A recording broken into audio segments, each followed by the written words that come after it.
మిత్రులారా, ఫిబ్రవరి 28వ తేదీన ఒమెన్లో ఇరాన్ అమెరికాల మధ్య చర్చలు జరుగుతుండగానే ఏకపక్షంగా దుర్మార్గంగా పట్టపగలు అమెరికా ఇజ్రాయెల్ కలిసి ఇరాన్ మీద దాడులు చేసింది. దాడులు చేయడమే కాదు, ఆ దేశ ప్రధాని అయతుల్లా ఖొమైనీని ఆయన మంత్రివర్గాన్ని మొత్తాన్ని హత్య చేసింది. ఇవాళ ప్రపంచ పోలీసులాగా, ప్రపంచ రౌడీలాగా అమెరికా వ్యవహరిస్తూ ఉంది. మొన్న ఆఫ్ఘనిస్తాన్లో దాడి చేసింది. ఆఫ్ఘనిస్తాన్లో ఉండేటి తీవ్రవాదులను అణిచిపెడతానని చెప్పింది. ఆ తర్వాత ఇరాక్లో సద్దాం హుసేన్ మారణాయుధాలని దాచిపెడుతున్నాడనే పేరుతోటి అక్కడ ఎంక్వైరీలు జరిగినా కూడా ఆ ఎంక్వైరీ రిపోర్ట్లు అక్కడ ఏమి లేవని చెప్పినప్పుడు కూడా వినకుండా ఇరాక్ మీద దాడి చేసింది.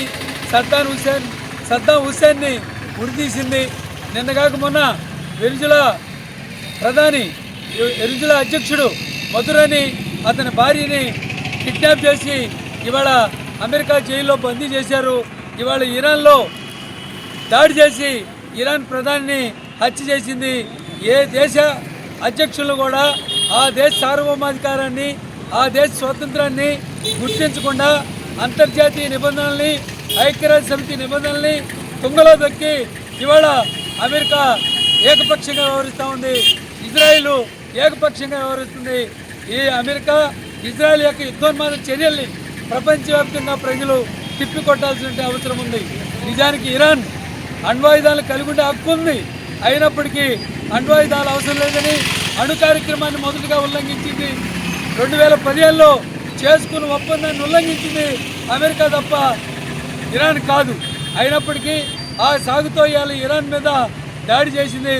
అలాగే మొత్తం ఇరాన్ కూడా అంతిమ యుద్ధానికి పిలిపించి ఇవాళ అమెరికా స్థావరాల మీద దాడులు చేసి తన ఆత్మరక్షణ స్థితిని కొనసాగిస్తూ ఉంది. ఆ ఆత్మరక్షణ చేసుకోవడం అనేది ఇవాళ ఇజ్రాయెల్ హక్కు, ఇరాన్ హక్కు. ఆ హక్కుని గుర్తించాలా.